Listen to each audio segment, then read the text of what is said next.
faut pas mésestimer ou sous-estimer ce que peut être la violence de l'extrême droite au pouvoir. Mais je veux dire aussi que je ne crois pas aujourd'hui qu'ils aient gagné la bataille idéologique. On ne voit pas de mouvement de masse, de mobilisation accompagnant l'extrême droite dans la société française, en tout cas. Je crois que ça dit quelque chose pour nous, à gauche, et a fortiori pour des communistes, c'est que s'ils n'ont pas gagné cette bataille idéologique, alors nous, il faut être capable de la mener, de mener la bataille d'idées et ne surtout pas être dans une forme délégataire. Je pense qu'il ne faut pas oublier non plus la capacité éruptive qu'il peut y avoir dans la période. On peut prendre évidemment l'exemple de l'élection du maire de New York. Ça se fait quand même dans l'Amérique de Trump, qui a déployé avec une force inouïe, une autorité, un technofascisme à l'œuvre, et que donc c'est pas rien avec, par exemple, la mobilisation du 10 septembre, celle du 18 septembre, à condition évidemment, eh bien, d'être en capacité de raconter quelque chose au pays, d'avoir un objectif mobilisateur, d'avoir un projet politique. Et sur ce point, je dois dire que on n'a pas rien. Alors, on a été en capacité de proposer un programme en commun.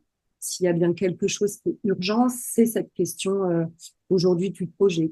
Qu'est-ce qu'on fait dans un monde à plus 4 degrés sans être euh, uniquement dans des interdictions? Une politique de l'accueil, une accueil à la fois de celles et ceux qui vivent dans le pays, mais de ceux qui pourraient arriver. Qu'est-ce que ça veut dire en termes de services publics? Comment on fait force sociale dans le pays? Comment on fait pour que les travailleurs ils aient du pouvoir et qu'est-ce que ça veut dire une entreprise au XXIe siècle et travail au XXIe siècle? Ça, c'est des questions qu'on doit être capable de pouvoir porter. Comment les forces sociales, les forces politiques progressistes, elles se mettent à niveau et ça veut dire qu'elles ne minimisent pas le danger de l'extrême droite et de son ascension, mais en revanche, de ne pas capituler quelque part devant un récit qui se déroulerait devant nos yeux. Voilà ce que je veux dire. Je ne voudrais pas qu'on baisse les bras. Bien, ben merci Elsa de prendre de ton temps en ce 11 novembre. Je sais que tu as eu beaucoup de soirées, voire de nuits de prise dans le cadre du débat parlementaire. En fait, on inaugure aujourd'hui avec Alternative communiste une série de rencontres qu'on va organiser avec des personnalités diverses. En fait, on s'est posé la question dans cette situation politique difficile, nous nous sommes interrogés sur ce qu'on pourrait faire d'utile. Et entre autres, nous nous sommes dit que si on pouvait aider à penser l'alternative et le dépassement du capitalisme, ce serait bien et ce serait utile. Et donc, on va organiser un cycle. Tu inaugures aujourd'hui ce cycle de rencontres. Olivier Besancenot m'a donné son accord. D'autres seront invités au rythme de leur disponibilité. Leïla et Fabien on pensait à Isabelle Garot, Chamoiseau, Mauduit, moi avec Edoui Plenel, mais on en aura plein d'autres aussi qu'on va essayer de faire, de rencontrer. Moi, je Euh, suis honorée d'être au milieu de toute cette liste-là. Alors, T'es pas au milieu, t'es au début. Donc, bon, alors en ce moment, comme je vois que c'est. Donc, je vais commencer. Le but, ce qu'on va essayer de faire, c'est que je vais te poser des questions pendant un petit moment. On va peut-être se prendre une demi-heure de questions et peut-être une demi-heure ensuite pour celles et ceux qui sont en ligne avec nous, ben, qui puissent t'interroger si on le souhaite en levant leur main ou en intervenant sur le chat. Bon, bon, comme c'est un peu la mode en ce moment, que j'ai vu que tout le monde faisait des déclarations, je vais commencer par une première question pour déblayer la politique aérie. Est-ce que tu es candidate aux élections présidentielles? eh bien, écoute, j'attendais ce moment pour me déclarer, donc c'est parfait. Non, en vrai, je crois que dans la période, on n'a pas besoin de candidats à l'appel, même si je respecte le choix de celles et ceux qui se déclarent. Mais je dirais qu'on a surtout besoin, on y reviendra peut-être, mais d'un projet politique. Mais on va avoir besoin d'un candidat ou d'une candidate commune. À mon avis, de la gauche et des écologistes, c'est ce qui me semble assez prioritaire. Dans ta question, comme je vois les profils que tu évoques, je fais quand même une remarque, même si évidemment on est dans un moment que où je trouve que la politique est évidemment beaucoup trop tournée sur la question de la présidentielle et ça n'a rien d'étonnant parce qu'on a aussi quelque part une société qui s'est habituée à ça. Je note quand même qu'à gauche, maintenant, on a aussi des femmes qui se déclarent candidates et qui s'en sentent les épaules. Et je trouve que c'est à noter, même si tout ça se fait dans un cycle aussi où évidemment, être candidat à la présidentielle devient quelque part presque un objectif de carrière. Je trouve que c'est tout de même un élément intéressant, en tout cas par rapport à ta question. D'abord dire que moi, je trouve être député d'une circonscription qui est au centre du monde et d'une belle circonscription populaire, c'est un super engagement politique qui me va très bien parce qu'il mêle des questions nationales et des vraies questions de terrain et des rencontres. Et que dans la période, j'ai quand même le sentiment, et pas qu'un sentiment, en tout cas c'est un élément d'analyse, que les citoyens non pas se désintéresseraient de la politique, mais se sentent très éloignés du monde politique tel qu'il fonctionne. Et donc, je crois que ces éléments de terrain et de proximité, l'air de rien, ils ont aussi quelque chose de très politique et qui me correspondent bien. En tout cas, peut-être sur le profil qu'on aura à avoir pour la présidentielle, ce qui est sûr, c'est que je crois qu'on aura besoin d'un profil très unitaire, très collectif. Mm. Alors, bon, j'avais prévu de te demander si tu pensais que c'était le moment pour se déclarer, mais tu l'as un peu dit en sous-titre. Donc, plutôt passer un peu, comment tu qualifierais la situation politique? Parce que bon, enfin, moi, je fais plein de réunions où, bon, il y en a qui disent c'est le bordel, il n'y a plus de repères, c'est difficile. Enfin, mais bon, mais ça, tout ça, c'est pas des qualificatifs très politiques, en fait. Comment Mm. tu qualifierais cela, toi? Bon, évidemment, je pense que le mot crise qu'on utilise depuis des décennies, en même temps, il continue de bien coller à la situation de crise profonde qui dure. Je pense que c'était pas faux au moment où le président de la République a nommé, renommé, démissionné des premiers ministres. Et d'ailleurs, c'est vrai depuis juin 2024 qu'on est au bord de la crise de régime et qu'Emmanuel Macron l'alimente par un jusqu'au boutisme qui peut sembler délirant, lunaire pour beaucoup de gens, mais qui est l'illustration en réalité aussi d'un instant du capitalisme où pour pouvoir sauvegarder les intérêts des héritiers, des possédants, de la classe dirigeante, eh bien, il y a un président de la République qui s'accapare l'appareil d'État pour être au service de cette caste et qui est prêt, y compris à refuser et à faire comme si il n'y avait pas d'expression populaire autour d'éléments programmatiques et d'aspirations sociales, démocratiques, écologistes. Et dans le même temps, je trouve qu'il a opéré quelque chose d'assez vertigineux du point de vue aussi d'une forme de déflagration du monde politique, je dirais de la gauche à l'instant T, mais c'est vrai aussi de la droite qui ne sait plus très bien où elle va, ou qui en tout cas est en train de glisser vers l'extrême droite, mais qui, y compris dans ses votes, on le voit, et très souvent dans une forme d'incohérence, et c'est vrai aussi pour nous. Et puis, évidemment, je pense que pour qualifier la période, alors on parle à l'échelle nationale, mais aussi internationale, aussi en période extrêmement inquiétante du point de vue de la fascisation. Euh, je ne sais pas si vous avez entendu l'autre jour Bardella qui était interviewé sur LCI, à qui on demandait s'il fallait faire un référendum sur l'immigration. Je répondais évidemment que oui. Le journaliste lui demandait, ben oui, mais si ça ne correspond pas exactement à ce que vous voulez. En gros, il expliquait que il était presque prêt à faire un putsch vis-à-vis des Français si ça ne correspondait pas à ce qu'il souhaitait, à ce qu'il préconisait. Et je pense qu'il faut pas mésestimer ou sous-estimer ce que peut être la violence de l'extrême droite au pouvoir. Mais je veux dire aussi que je ne crois pas aujourd'hui qu'ils aient gagné la bataille idéologique. Il n'y a pas, et c'est heureux, même s'il y a des groupuscules néo-nazis, on ne voit pas de mouvement de masse, de mobilisation accompagnant l'extrême droite dans la société française en tout cas. Eux, aujourd'hui, ce qui les intéresse, c'est de gagner l'appareil d'État et de pouvoir s'en servir pour dérouler leur programme.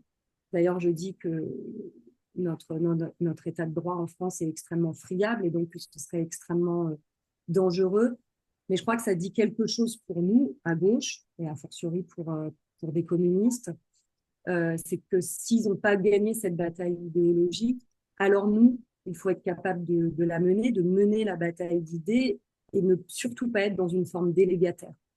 Donc de faire de la politique et de chercher à ce qu'il y ait des mobilisations sociales, ce qu'on appelle une société civile mobilisée, une société civile de progrès mobilisée.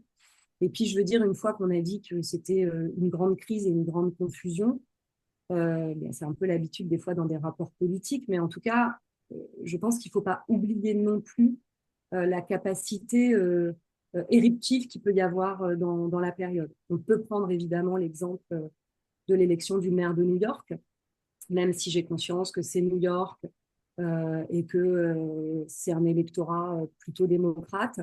En revanche, ça se fait quand même dans l'Amérique de Trump, qui a déployé avec une force inouïe, une autorité, un technofascisme à l'œuvre, et que donc c'est pas rien qu'un maire qui assume des propositions très sociales, qui s'assume comme étant musulman, comme étant né à l'étranger, qui assume qualifier de génocide ce qui se passe à Gaza et qu'il gagne. Je pense que c'est aussi des éléments qui peuvent non pas nous rassurer à bon compte, mais en tout cas nous dire que en regardant aussi ce qui se passe chez nous avec, par exemple, la mobilisation du 10 septembre, celle du 18 septembre, euh, et même si je pense que, par exemple, la taxe Zuckman n'est pas la panacée, le fait que ce soit devenu, loin de là même, que ce soit devenu un outil pour réclamer et pour aspirer à de la justice fiscale dans le pays, je pense que ça raconte quelque chose aussi euh, bah de positif, à condition évidemment eh bien, d'être en capacité de raconter quelque chose au pays, d'avoir un objectif mobilisateur, d'avoir un projet politique. Et sur ce point, je dois dire que on n'a pas rien, euh, on n'a pas rien à gauche. On a été en capacité de proposer un programme en commun. On pourrait avoir des choses à y redire, mais il me semble en tout cas raconter quelque chose à gauche. Mais on sait aussi entre nous, je le crois, que un programme, ça suffit pas. Que les gens peuvent nous identifier à des questions de justice sociale, ils peuvent nous identifier comme étant présents sur les questions de défense des opprimés, ils peuvent nous identifier voilà, sur certains points. C'est pas suffisant. Et je crois que par rapport à ta première question, par rapport au candidat à la présidentielle, s'il y a bien quelque chose qui est urgent, c'est cette question aujourd'hui du projet. Qu'est-ce qu'on fait dans un monde à plus 4 degrés sans être euh, uniquement dans des interdictions? Je pense que la gauche, par exemple, a raison de demander l'interdiction de Chine au BHV, mais elle ne peut pas être résumée à ça. Je pense qu'une politique de l'accueil, une accueil à la fois de celles et ceux qui vivent dans le pays, mais de ceux qui pourraient arriver, qu'est-ce que ça veut dire en termes de services publics? Comment on fait force sociale dans le pays? Comment on fait pour que les travailleurs ils aient du pouvoir et qu'est-ce que ça veut dire une entreprise au XXIe siècle et le travail au XXIe siècle? Ça, c'est des questions qu'on doit être capable de pouvoir porter et qui me semblent absolument prioritaires. Donc, pour résumer, on est dans une période, comme toujours, ou enfin, comme souvent, en tout cas, avec une crise qui dure, où je pense que la Ve République est à l'agonie et que ça peut durer longtemps, mais aussi dans une période où les éruptions sont possibles, mais elles ne sont possibles que si on est en capacité de les porter vers de l'espoir et pas vers du ressentiment. Hmm. Je vais t'embêter un peu parce que j'ai non, sur l'extrême droite, oui, on a enfin, encore qu'il y a eu des défilés hein, fachos hein, dans Paris, à Lyon et autres. Les résultats de sondage sont assez inquiétants, donc oui, il y a de la résistance, mais il y a quand même plutôt une extrême droite en France, mais aussi en Europe et dans le monde qui a le vent en poupe. D'ailleurs, tu es à la digue, donc il faudra que tu t'expliques aussi c'est quoi ce Mm. truc, la digue avec Pouria. Euh, j'ai plutôt l'impression qu'on néglige le danger d'extrême droite.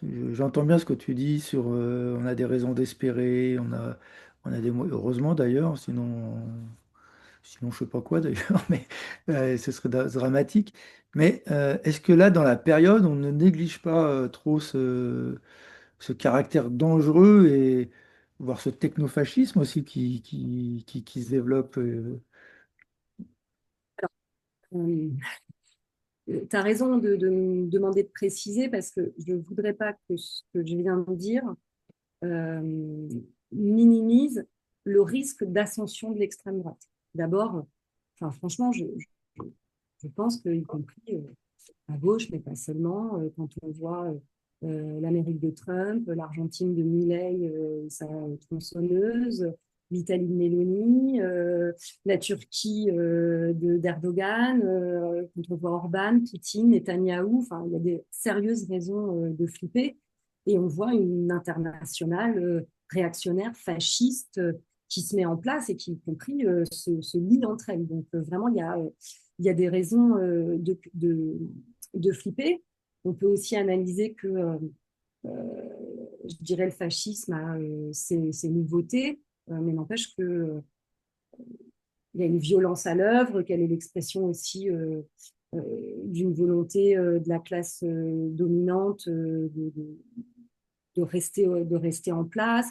On peut voir des éléments extrêmement inquiétants aussi dans le fait que, eh bien, aujourd'hui, on voit des responsables médiatiques, mais aussi des grands patrons n'avoir plus aucune gêne à organiser des dîners avec l'extrême droite pour voir comment faire demain. Enfin, tout ça est extrêmement inquiétant. Mais peut-être pour préciser, d'abord, je pense que euh, quand on compare avec les années 30, j'ai plutôt le sentiment que ça tranquillise les gens. Je m'explique.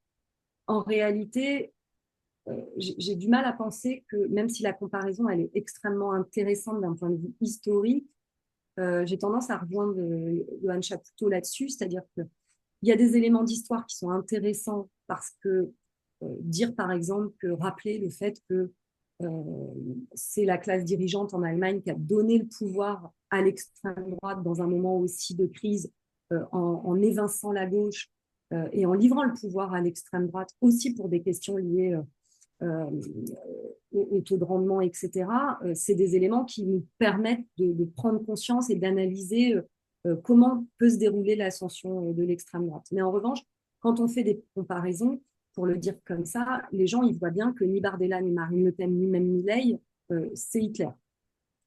Et donc, quelque part, ils sont tranquillisés avec l'idée que ce serait moins grave. Euh, ils ne voient pas non plus de milices dans la rue, même si tu as raison, il y a des milices néofascistes par petits groupuscules qui viennent casser la tronche à des militants de la CGT ou autres, et que c'est extrêmement grave. Mais j'ai le sentiment, en tout cas, quand je dis ça, que il ne faut pas penser, quand on fait ces comparaisons, et c'est là que je rejoins Chapoutot, Chapoutot dans son bouquin, ce qu'il dit, c'est en fait, quand on compare avec les années 30, on fait le fil historique et puis on arrive à l'ascension au pouvoir des nazis. Et ce qu'il dit, ce à quoi il faut faire attention, c'est que ce n'est pas inéluctable. Et donc, moi, ce que je veux pointer, c'est à quel point, aujourd'hui, on peut faire en sorte encore que ça n'arrive pas.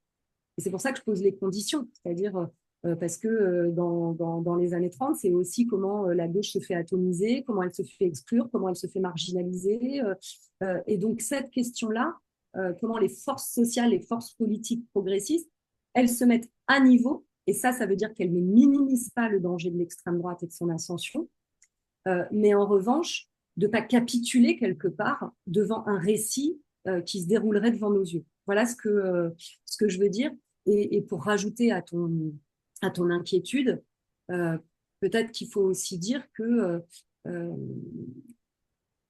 par exemple, le troisième mandat de Netanyahou ou le deuxième mandat de Trump n'est pas le premier mandat de Netanyahou ou le premier mandat de Trump. Et qu'une extrême droite au pouvoir, élue par les gens d'ailleurs là pour le coup, et qui revient au pouvoir, on voit aussi le glissement qui s'organise dans la société et comment ça peut effectivement aller très vite. Donc vraiment, enfin, moi je le redis, ça me terrifie et je garde en mémoire la trouille que ça a pu générer lors de l'élection législative de 2024 dans ma circonscription, et pas que, mais dans une circonscription populaire avec de nombreuses personnes racisées, etc., qui avaient une conscience aiguë de ce que pouvait générer l'extrême droite dans leur corps et dans leur vie. Et moi, en tout cas, c'est un truc qui m'anime fort. Donc, évidemment que je ne minimise absolument pas, mais je voudrais pas je voudrais pas qu'on baisse les bras.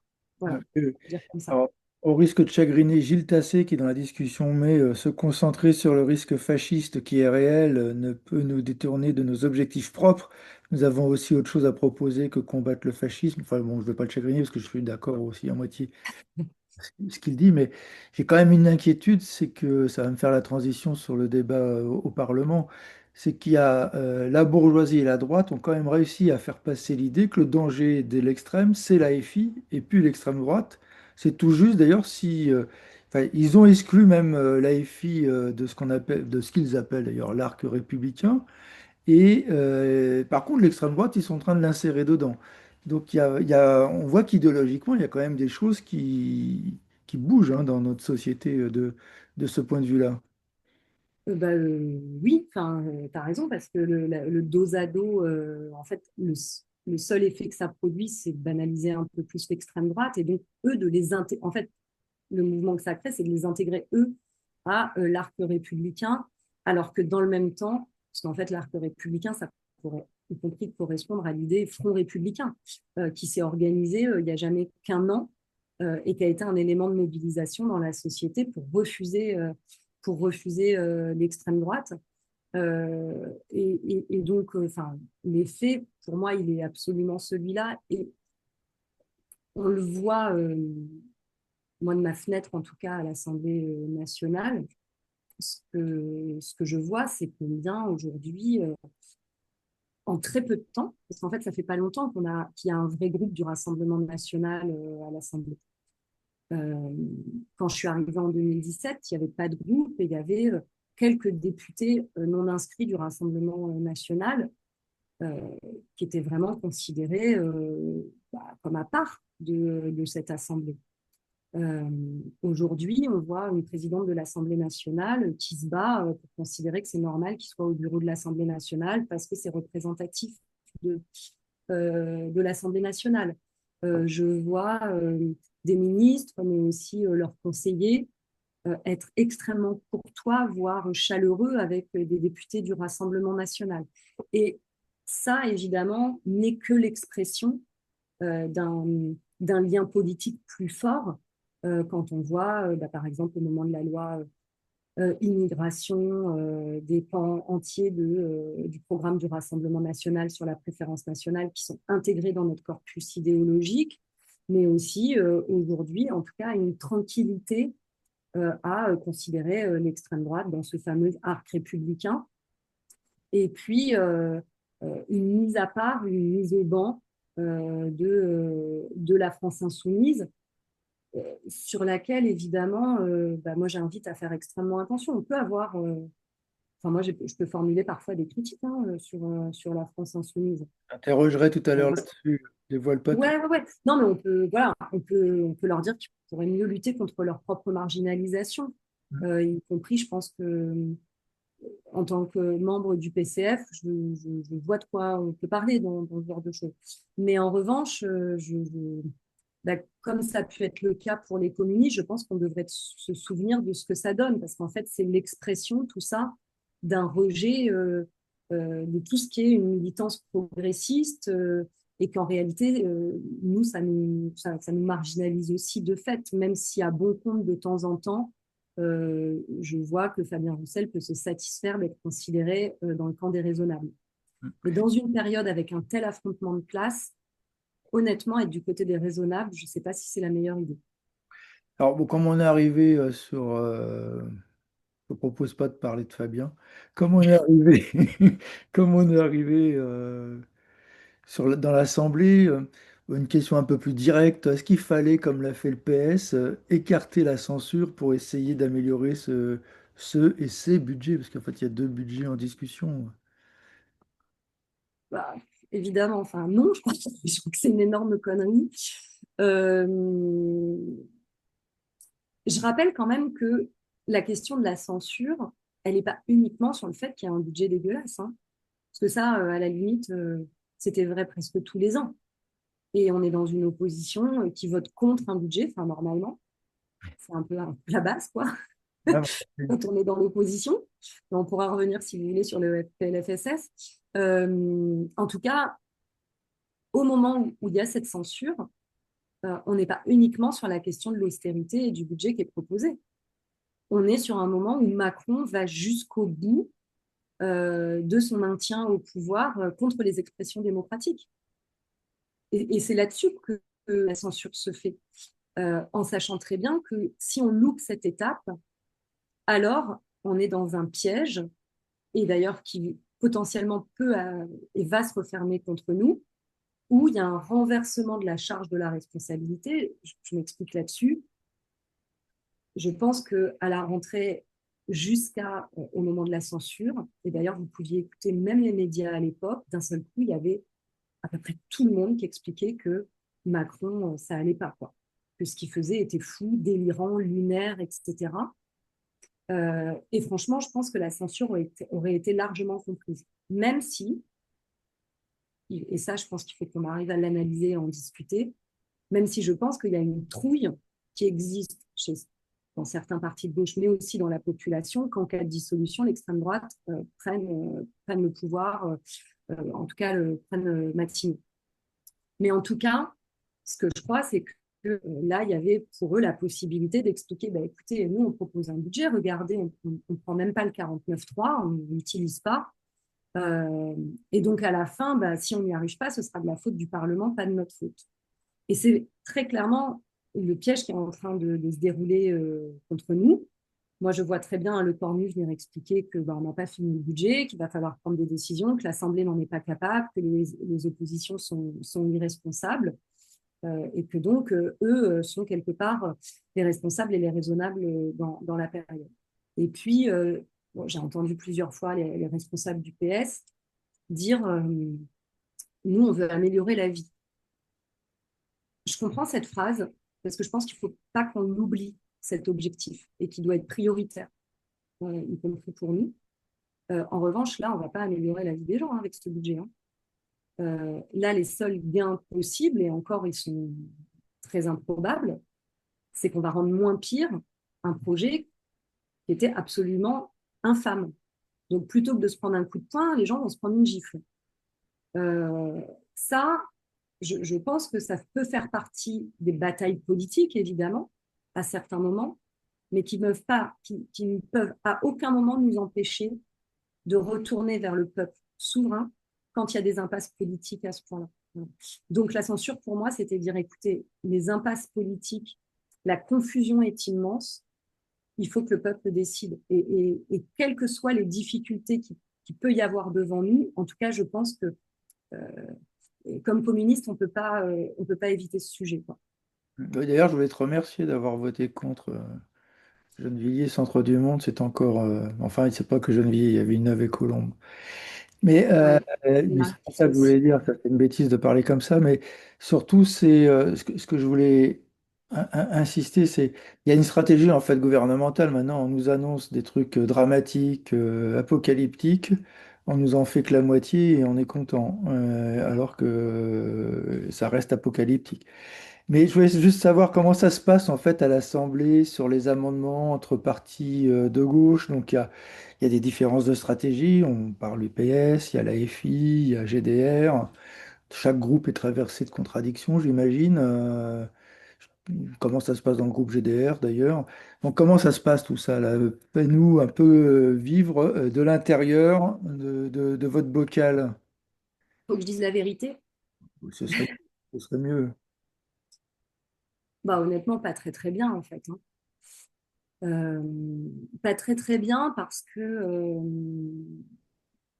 on est quand même assez éloigné de ce qu'ont pu être d'autres moments, comme le début de la NUPES ou de l'NFP. Que... Alors, c'est ambigu parce que si tu regardes strictement les amendements proposés et les votes sur les amendements proposés dans le cadre du budget, en réalité, on reste sur quelque chose de très commun.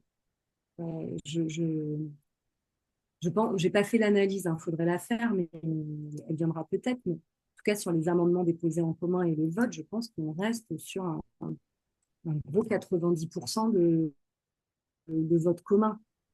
Donc, ça raconte quelque chose quand même d'un contenu et d'un fond qui continue d'être commun entre nous. La question, c'est qu'on est à couteau tiré sur les questions stratégiques. Elle reviendra peut-être, mais et c'est aussi ça l'expression du vote sur la partie recette du PLFSS où on le voit dans le groupe GDR, mais on le voit dans toute la gauche où c'est quand même fou que sur le vote d'une partie du budget, on se retrouve avec des votes pour, abstention et contre de la part de la gauche. Moi, je suis sortie de l'hémicycle à ce moment-là, j'ai entendu, ça m'a fait mal au bide, une députée macroniste qui était qui était au téléphone, qui était en train de raconter ça à quelqu'un et qui parlait d'un autre groupe et qui disait mais tu te rends compte, ils ont voté ça, alors que là, il y a des communistes et des socialistes qui ont voté comme nous. Et là, d'entendre quelque chose qui se concrétise comme ça dans la bouche d'une députée macroniste qui vient expliquer qu'il y a les communistes et les socialistes qui ont voté pareil qu'eux dans un budget et qui, quelque part, sont satisfaits, j'avoue que ça raconte quelque chose de l'éclatement et de la déflagration qui se produit, quoi, donc qui est évidemment inquiétante. Et puis, on le voit aussi dans les expressions entre le PS et la FI, qui se fait vraiment, là, pour le coup, à couteau tiré, où régulièrement, il y a des pics entre les uns et les autres. Et, et où on voit aussi que, évidemment, dans les questions stratégiques, pointe, en tout cas pour une part, et précisément là pour le PS, mais pas seulement, je crois que c'est vrai aussi dans le groupe GDR, une peur de la dissolution qui est d'autant plus forte qu'il y a une stratégie de division de la gauche, et donc qui renforce cette peur de la dissolution et donc de la perte à gauche, parce que je crois qu'ils en ont conscience. Et dans le groupe GDR, ce que je peux dire, c'est que c'est très bizarre parce qu'à la fois, je trouve que, je vais le dire comme ça, mais sous la présidence de Stéphane Peu, on a plutôt plus de débats politiques et c'est une bonne chose. Euh, et à la fois, je pense qu'on n'est pas étanche au fait que dans le Parti communiste, il y a aussi comment je pourrais qualifier ça? J'ai des bandades qui me viennent, mais c'est pas le bon terme. Perte de Sur les questions repère. idéologiques. Ouais, une perte de repères sur les questions idéologiques. Et que donc, on se laisse beaucoup embarquer par, même si c'est toujours intéressant de savoir ce que font les autres groupes, là, j'ai l'impression que parfois, en fait, on campe nos positions par rapport à ceux dont on se sent le plus proche à gauche, quoi. Plus que qu'est-ce qu'on incarne nous qu'est-ce qu'on peut incarner nous comme groupe GDR. Et ça, je trouve que c'est très ouais, ça va pas bien, quoi. J'aimerais rassurer, mais je veux dire une chose aussi, parce que c'est intéressant de parler de l'Assemblée et forcément je comprends qu'on s'y intéresse dans cette période, mais en même temps je vais alerter sur quelque chose et je le dis à fortiori en tant que député, la politique, c'est pas que l'Assemblée nationale, quoi. Et encore moins quand on est à gauche. Tu parlais tout à l'heure, surtout ne pas être dans une forme délégataire. Moi, j'ai pas de souci à me dire représentante du peuple, mais pas y avoir de dépossession. Et donc là, j'ai quand même le sentiment que tout est tourné vers l'Assemblée nationale, que tous les dirigeants politiques à gauche ne s'expriment que depuis les points de vue de l'Assemblée nationale, alors même qu'ils ne sont pas tous députés, hein, et que c'est asphyxiant à souhait parce que on a besoin de mener des campagnes politiques et que oui, parfois quand on est député, on va voter des choses parce que c'est mieux que si c'est moins pire. Mais c'est pas ça faire de la politique. C'est Pas seulement ça, on va dire. c'est pas seulement ça. Je dirais même que, enfin, c'est pas surtout pas ça, mais c'est pas d'abord ça en tout cas. Voilà. Bien sûr que c'est un mandat politique que d'être député et c'est important d'avoir des représentants à l'Assemblée nationale. Moi, je suis pour qu'on ait des représentants dans les institutions. Mais d'abord, qu'est-ce qu'on y fait? Et ensuite, ça ne peut pas être la seule forme d'expression politique et de militance politique. Et en ce moment, j'ai un peu l'impression qu'on se cantonne à ça et ça me semble très asphyxiant est quelque part très éloigné, encore plus dans un moment où on discute du budget, qui est un moment qui est à la fois très important, mais qui est totalement opaque pour la majeure partie de la population. Mais en nous décrivant ces pertes de repères, il y a peut-être d'autres repères qui se font. De votre point de vue, est-ce qu'il y a deux gauches irréconciliables qui sont en train de se construire? Parce qu'il y a un peu ça qu'on sent un peu se développer, ou comment on fait pour empêcher que ce soit le cas? Alors peut-être que ça renvoie d'ailleurs au terrain, parce que c'est pas qu'à l'Assemblée que ça se joue, ça. Bah, euh, c'est fou parce que on avait un peu l'impression que cette question, elle était derrière nous. Euh, Moi, j'ai essentiellement commencé à faire de la politique en 2005, au moment du TCE, du CPE. Puis, il y a eu, il y a eu les questions de 2008, il y a la crise aussi. Euh, et puis, il y a eu le mandat François Hollande. Et donc, entre 2005 et 2022, il y a toutes les questions liées au sein de la gauche au rapport au néolibéralisme. Et je crois qu'il y a une gauche antilibérale, mais j'espère pas que anti quelque chose, mais aussi une gauche qui est en capacité d'être extrêmement déterminée du point de vue de l'égalité et de la liberté, qui a gagné en fait ce débat. Ce qui ne veut pas dire qu'elle a écrasé le reste de la gauche, mais qu'elle a réussi à créer quelque part une forme d'unité euh, malgré de la diversité au sein de la gauche. Et j'ai le sentiment que c'est ça qui doit être retenu. Je disais tout à l'heure qu'il y avait des amendements, des votes communs qui disent quand même qu'il y a un fond commun. Il y a eu la NUPES et la NFP sur lesquels on a réussi à se mettre aussi d'accord. Moi, mon sentiment, c'est qu'aujourd'hui, il y a surtout des stratégies qui se confrontent et qui tentent d'installer ce scénario de débauche. Et je note au passage que, évidemment, ça arrange beaucoup la Macronie. Et d'ailleurs, Macron avait fait le pari en 2024, des élections législatives, au moment de la dissolution, que la gauche serait divisée. Et c'est parce elle a su s'unir qu'on a déjoué le scénario, parce que je pense que sinon, Bardella, aujourd'hui, serait déjà à Matignon. Donc, je crois qu'il voit ça. En tout cas, moi, je ne sais pas aujourd'hui,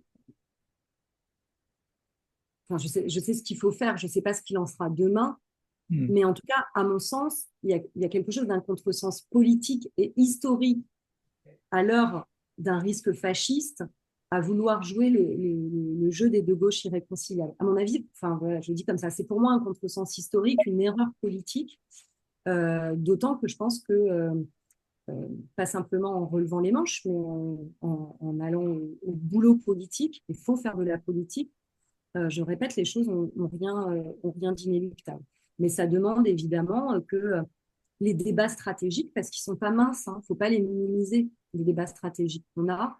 Il y a là un PS en ce moment qui, de nouveau, a cette quête, à mon avis, illusoire d'aller chercher au centre. Euh, Pense y compris que par de petits arrangements ou de petites améliorations, on est en capacité d'améliorer la vie des gens, ce que je ne crois pas, vu aujourd'hui la violence engendrée par la perpétuation des intérêts capitalistes. Je ne crois pas qu'on s'en sort avec ce type de petites négociations ou arrangements ou compromis, quelques mots qu'on met derrière. Et donc, je crois que ce débat-là, il faut être en capacité de l'avoir et de se disputer avec eux, mais qu'en revanche, ça peut sembler contradictoire, mais je ne crois pas, enfin, ça me semble cohérent. Moi, ça me semble cohérent. Cette dispute, il faut la mener parce qu'on a besoin d'être unis pour tenter de jouer le scénario, quoi. Je reprendrai les questions de Patrick dans le chat après, mais je vais prendre appui sur ce que dit Gilles Tassé. Être élu ou pas être, ne pas l'être, ne peut pas être l'alpha et l'oméga de nos pratiques. Sainte-Soline, les gilets jaunes, les batailles syndicales, autant de voix de passage pour agir. Euh, Moi, je me demandais si la question n'est pas aussi, en lien avec ce que tu dis, c'est de mettre ces questions stratégiques sur le terrain. Et donc, est-ce qu'il ne nous faudrait pas, est-ce que c'est possible, est-ce que c'est souhaitable de relancer une dynamique du nouveau Front populaire ou d'un nouveau Front populaire, enfin, d'un nouveau, c'est déjà, ça s'appelle déjà le nouveau Front populaire, Mais de ce type, enfin, pour ma part, je ne vois pas trop d'autres solutions sans faire ça. Et de le faire à la base. L'échec, c'est à chaque fois ce ne sont que des accords d'appareil, mais d'arriver à traiter ces questions-là en bas sans être basiste, parce qu'il faut que les organisations aussi travaillent ces questions-là. Mais est-ce que tu ne crois pas qu'on souffre de ça, de manque, on a du mal à faire vivre les comités locaux quand même? Ben ouais, mais parce que c'est toujours un mouvement, comment dire, qui a besoin enfin, qui a besoin des deux. C'est-à-dire qu'à la fois, moi je crois, enfin je le dis souvent comme ça, mais je pense pas que la gauche puisse gagner et faire gagner s'il n'y a pas un socle dans la société mobilisé qui vient d'ailleurs qui vient emmerder la gauche au pouvoir mais qui est aussi mobilisé pour continuer à mener des batailles politiques. Et à la fois, je crois que c'est difficile qu'il y ait des mobilisations si elles ne trouvent pas de perspective politique. Donc, moi, j'ai ressenti au moment de juin 2024 des choses intéressantes de ce point de vue-là. C'est-à-dire qu'il y a eu une responsabilité des orgas politiques aussi avec des intérêts propres, hein, on ne va pas se le cacher. Hein. Je pense que si elles n'avaient pas senti toutes que c'est aussi le moyen de sauvegarder et de gagner les élections, ou en tout cas de sauvegarder des postes, peut-être qu'elles ne l'auraient pas fait. Mais soit ça a été fait. Mais ce qu'on a vu, c'est aussi une société à ce moment-là qui à la fois aspirait à ce qu'il y ait cette unité et qu'une fois qu'elle a été mise en œuvre, a été en capacité elle-même de se rassembler, de se mobiliser, et ça a créé des effets, y compris dans des zones qui souvent ne se mobilisent pas lors des élections. Donc, mais ça a été sur 3 semaines et c'est très vite retombé. Donc, pour moi, c'est des germes extrêmement intéressantes, mais on a bien vu qu'avec l'expérience NFP, avec l'expérience NUPES, il n'y a pas eu la volonté chez les orgas politiques de permettre ça, parce que la volonté hégémonique repointait toujours le bout de son nez une fois l'élection passée. Donc je crois qu'il y a ces deux mouvements-là, ce qui ne veut pas dire qu'il faut qu'il y ait une sorte de patience des deux.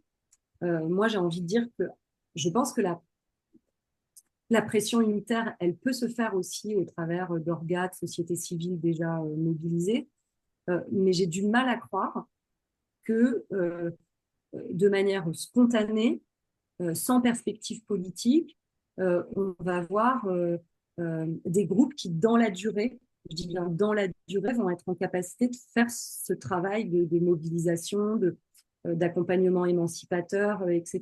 Il y a eu des expériences, hein. On peut penser à la question des gilets jaunes, etc. Mais on voit bien comment tout ça ne reste pas. Et donc, moi, c'est pour ça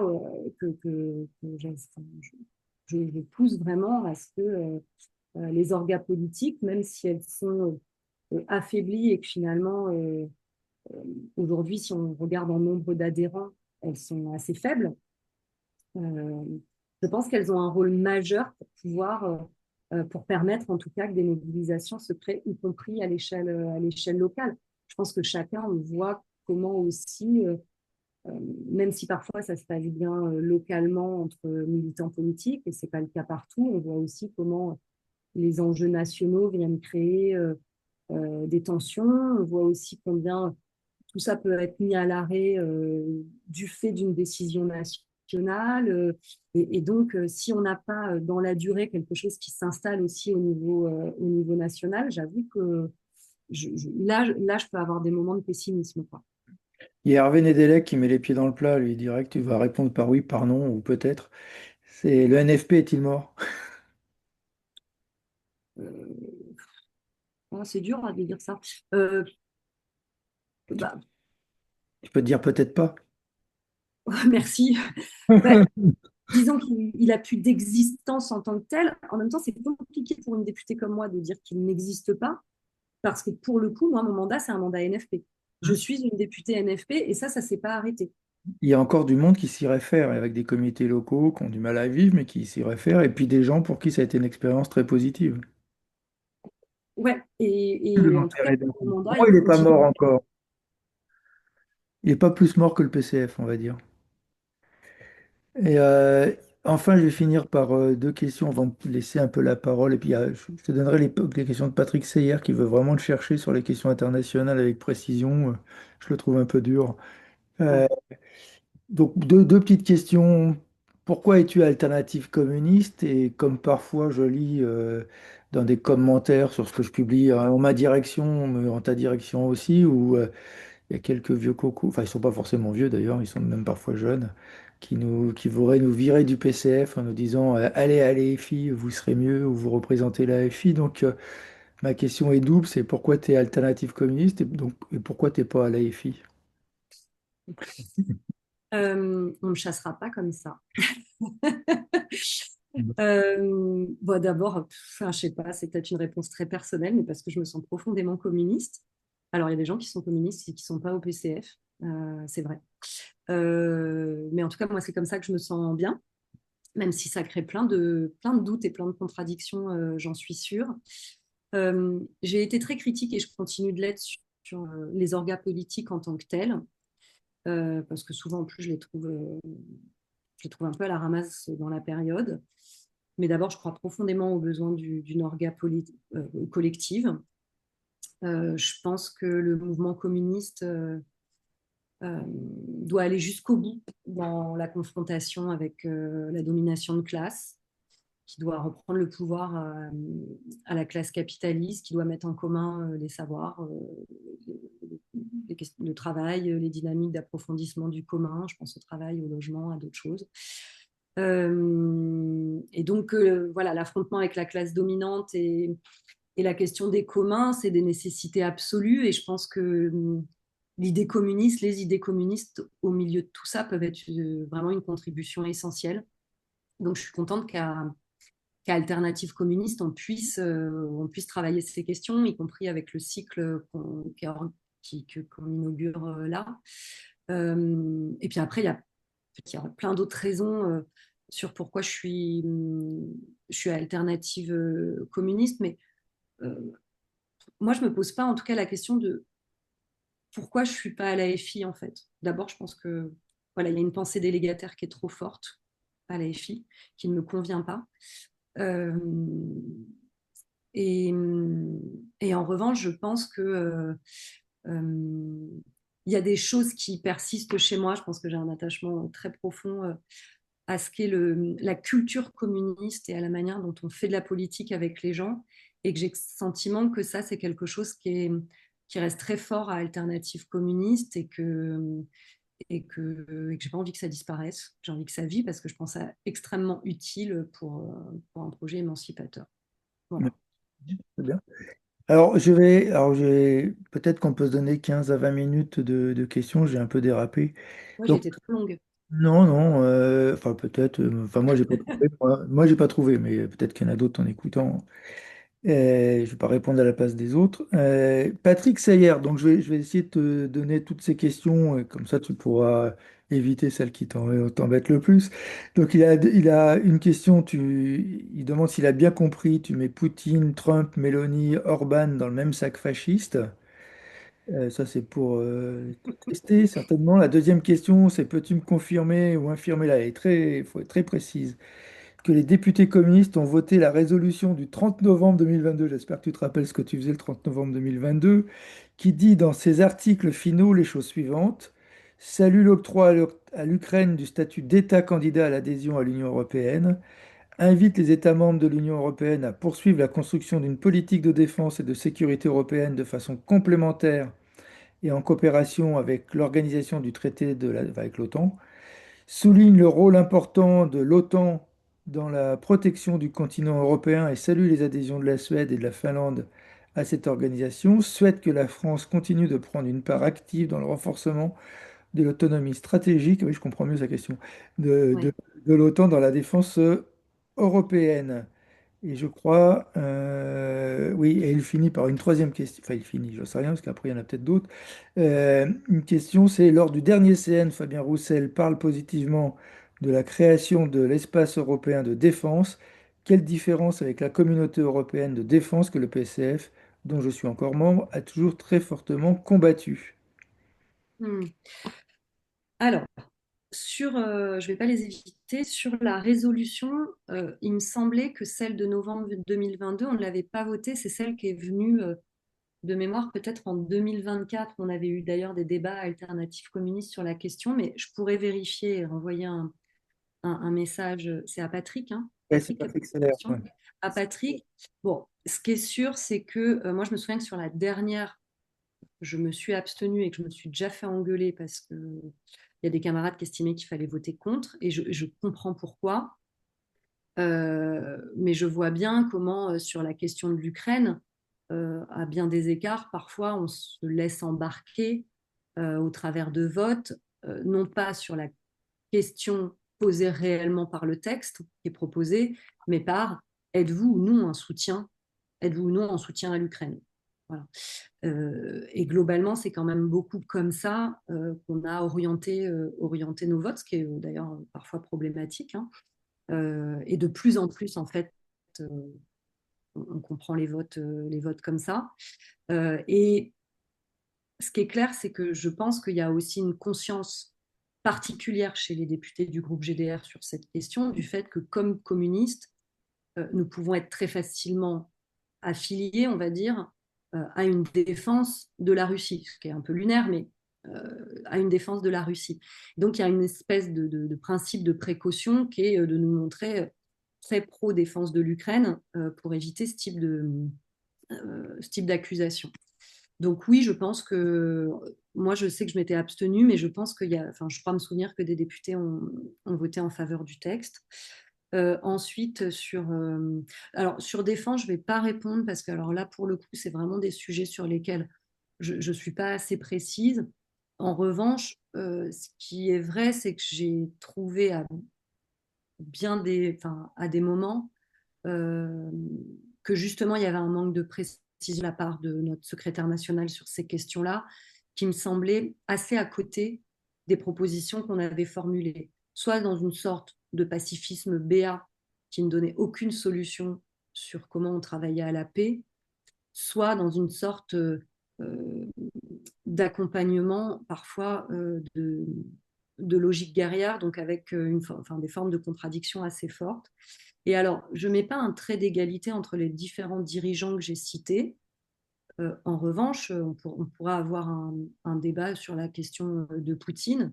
Je pense que par la violence, l'utilisation du pouvoir, il y a quelque chose, des éléments de symptômes morbides, tels que Gramsci les définissait, de préfascisation. Merci.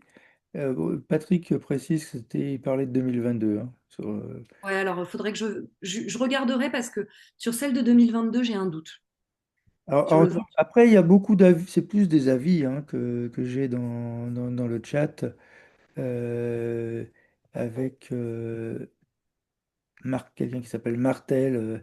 Comme le suggère Elsa, de mon point de vue, l'absence de stratégie du PCF permet les accords d'appareil et la tentation social-démocrate qui tend à être présentée comme le sauvetage du PCF, mais qui s'apparente à une liquidation. Plusieurs d'ailleurs, bon, Laurent Lévy, avec son humour grinçant, fait le NFP est mort, vive le Front populaire. Il y a pas de... C'est une belle façon de travailler le sujet.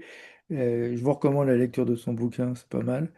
On a du mal à faire vivre les comités locaux. Ça, c'est Daniel Sanchez qui dit on a du mal à faire vivre les comités locaux, d'autant qu'ils sont boudés par la direction des partis. Le piège de la division de la gauche se referme tant que l'on sera enfermé dans une stratégie de décohésion entre l'intervention politique et les mobilisations sociales. Je crois qu'elle met le doigt, effectivement, mais tu l'as dit un peu sur. C'était pas qu'à l'Assemblée nationale que tout devait se passer, mais que l'essentiel devait se passer quand même dans le pays. Sur le budget, le NFP gâche pour la seconde année la jonction entre mobilisation sociale et l'intervention politique, alors que pour la première fois le 18 septembre, un appel à la grève, manif intersyndicale contre l'austérité budgétaire et pour la justice fiscale. Et puis Véronique qui dit qu'à l'échelle locale, le NFP, mort ou pas, il faut continuer les mobilisations multi-orgas sous forme de collectifs locaux. Il y en a ou autrement inventé. La mobilisation pour les municipales est un moment que l'on peut discuter beaucoup avec les habitants, avec pour viser que les communes soient les contre-pouvoirs, les idées communistes qui doivent y être présentes et intéressent beaucoup au-delà de nous. Voilà, on a quelques avis convergents. Je ne vois pas demain se lever non plus. Donc, si il n'y a pas d'autres interventions, je vous propose qu'on s'arrête là. On mettra d'ailleurs la vidéo en. L'idée après, c'est que ces vidéos servent de podcast. Enfin, ce ne sera pas un podcast, c'est pas le combo, mais de vidéo. C'est le côté mieux. Si j'ai peut-être une question à poser à Elsa. Jacques Barré, si tu n'avais pas parlé, il aurait neigé. Vas-y. Mais Oui, oui, pas un truc trop dur, Jean-Jacques, hein, non, c'est pas vas-y. un truc trop dur, c'est purement, c'est d'actualité en plus. Comme chacun sait, nous célébrons en ce moment le 80e anniversaire de la sécurité sociale. Le groupe GDR a déposé dans la précédente législature une proposition de constitutionnalisation de la sécurité sociale. Elle a été redéposée lors de l'actuelle législature. Bon, moi, je suis très insatisfait, enfin insatisfait, j'en sais rien, mais je sais pas. Est-ce que tu peux nous dire deux mots de la façon dont ça a été discuté au sein du groupe? Parce qu'il manque une question tout à fait, je crois, pertinente. C'est quelle sécurité sociale voulons-nous constitutionnaliser? Voulons-nous constitutionnaliser l'État social ou la République sociale? Très bonne question, Jean-Jacques Barret. Alors d'abord, ça a été très peu discuté. Oui, Euh, c'est euh, c'est Pierre Dharréville André, oui. qui l'avait déposé au précédent mandat parce qu'il était le représentant du groupe à la commission des affaires sociales et que je crois qu'il avait compris qu'à l'approche du 80e anniversaire, il fallait aussi poser un acte dans la bataille culturelle. Et puis, la question de la sécu, aujourd'hui, on voit bien à quel point il y a une tension forte, c'est-à-dire qu'il y a des attaques continues, et ça, elles sont vraies presque depuis sa création, ou en tout cas, on va dire depuis 67. Euh, donc, des attaques très fortes dessus. Et en même temps, pas simplement un attachement dans la société française, même s'il reste fort, mais aussi des propositions d'extension de la sécurité sociale. Ça a été vrai pour la volonté branche autonomie. C'est vrai aussi pour la question de la sécurité sociale de l'alimentation. Il y a la proposition de Friot aussi sur la sécurité sociale, dont on dit de la mort, je veux dire des obsèques pour que ce soit plus clair. Mais il y a aussi dans la société des volontés d'extension. Dans la proposition telle qu'elle est formulée, ce qui est intéressant, c'est de rappeler, même si ce n'est qu'une résolution et que ça n'a rien de normatif, c'est de rappeler le fait que pour nous, ce qui est important, c'est ce qui était au fondement de la sécurité sociale, c'est le fait que ce soit d'abord les organisations syndicales et patronales d'ailleurs, de manière paritaire, qui décident pour la Sécu. Et ça fait partie des choses qui n'ont jamais été, enfin, qui ne sont pas discutées au sein du groupe, mais qui sont présentes dans le texte qui a été proposé et qui a été redéposé, je crois, à peu près à l'identique par Yannick Monet, qui est de nouveau le commissaire aux affaires sociales du groupe. Je le dis comme ça, petit taquet au passage, qui est celui qui a voté pour la première partie du PLFSS. Hein. Et donc, on est sur la partie recette. Et cette partie recette, c'est justement celle qui dit ce qu'on va prendre aux salariés ou non, ou aux retraités pour créer ces recettes. Alors que ça serait à eux d'en décider. C'est justement une autre manière. Normalement, c'est pas à l'État, c'est pas aux députés de décider de ça. Donc, je le trouve presque, enfin, pas presque, je le trouve contradictoire avec ce qu'il a déposé il y a quelques mois. Le problème, c'est pas les Nous sommes couleurs. d'accord. Je peux rebondir?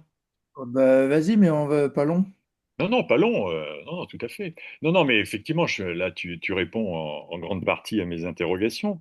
Euh, je crois que c'est d'ailleurs, je crois que c'est un chantier qu'il faut qu'on ouvre à Alternative communiste. Et d'ailleurs, on en a pris la résolution euh, lors de dernière réunion, et on va essayer de se mettre au boulot là-dessus pour pas spécialement sur la constitutionnalisation. D'ailleurs, c'est pas une résolution, hein, c'est une PPL que vous avez Oui, tu as déposée. raison, pardon, c'est une PPL. Tu as raison, Peu tu as raison. PPL même, mais non, non, parce que c'est plus officiel, si je puis dire, qu'une résolution. Et là, quelque part, je pense que peut-être avons-nous, à ce titre, à interpeller nos camarades députés pour leur dire qu'il faut peut-être creuser un peu plus la question avant de se lancer dans des initiatives purement symboliques, puisqu'en plus, bon, Je veux dire, si on regarde le préambule de la Constitution de 46, qui fait partie du socle constitutionnel de la Ve République, néanmoins, elle est constitutionnalisée, la sécurité sociale. Mm. Elle l'est déjà. Bon, Merci. vraiment, c'est à peu près Ah, tout, hein. j'ai deux autres questions. Et je vous propose qu'on arrête ensuite. Il y a Olivier Aclier-Bogéna, d'ailleurs. Mais je suis d'accord sur la politique, c'est à l'Assemblée dans la rue, mais comment faire quand même quand il y a un début de quelque chose dans la rue, comme le 10 septembre dernier, les directions politiques de gauche ne soutiennent pas. Bon, c'est quasiment un avis. Deux questions. Il y a Leïla et non, il y a Véronique qui est tout à fait d'accord avec toi, Jean-Jacques. Et il y a Leïla Kerman qui pose une question. Véronique. Tu dis que la division de la gauche porte sur la stratégie. Penses-tu vraiment qu'il y a accord sur le fond et lequel? C'est Mm, mm. comme les Ça, bigorneaux. ouais. C'est Et la... et il y a Patrice Cohen-Seat qui revient sur l'idée et la digue. C'est peut-être parce qu'il veut faire. Que la digue. Voilà, Pardon. c'est comme il est peut-être le côté Ouais. C'est le breton. moment où je chante pas sur la... C'est le côté breton qui doit sortir. Et puis il y a quelqu'un qui te demande si tu es d'accord pour aller faire une rencontre pour le travailleur alpin à Grenoble, dernier week-end de juin. la digue, parce que vous Il y m'entendez? a cette question-là. Attends, vous m'entendez? Oui. Mince. Ah Nous- oui, parce que ça s'est arrêté, on avait l'impression que j'avais plus de connexion. Ah non, on t'entend. D'accord. Je ne sais pas si tu as entendu, mais Patrice Seyer veut t'inviter à la fête du travailleur alpin à Grenoble, dernier week-end de juin. Ah bah, ouais, faut que je regarde. Bah ouais. C'est loin, mais oui, il faut que je regarde. Euh, la digue. La digue, en fait, donc à l'initiative de Pouria Amichai, ça part d'une inquiétude, évidemment, de voir ce fascisme 2.0, ce technofascisme qui galope à l'échelle mondiale et de constater qu'il y a une internationale fasciste qui se met à l'œuvre et qu'à côté de ça, euh, le projet ou l'idéal internationaliste, lui, à gauche, c'est quand même beaucoup de tari et qu'on ne peut pas penser aujourd'hui les perspectives politiques de gauche en les pensant uniquement à l'échelle nationale. Donc l'idée, c'était de réunir d'abord des parlementaires, mais dans l'idée que ça s'étende, qui aillent à la rencontre des progressistes dans divers pays, soit dans des pays qui ont réussi à faire reculer l'extrême droite, soit dans des pays où ils se battent contre l'extrême droite en place. Et parfois, c'est des mouvements très rapides, avec l'idée de créer des liens, de prendre de la donnée aussi, des infos, mais aussi de pouvoir créer un réseau qui ne soit pas seulement un réseau de responsables politiques, mais qui puisse s'étendre. Alors, c'est évidemment modeste pour le moment, mais on fait des déplacements, alors pas moi, mais il y en a qui sont allés aux États-Unis, à Budapest, en Turquie, là dans pas longtemps, je vais en Allemagne et en Angleterre. Et donc, c'est avec l'idée peut-être qu'il y a un meeting commun d'ici quelques mois, pour faire venir des gens à Paris. Euh, je rajoute juste un truc parce que je n'ai pas évoqué pendant la première partie.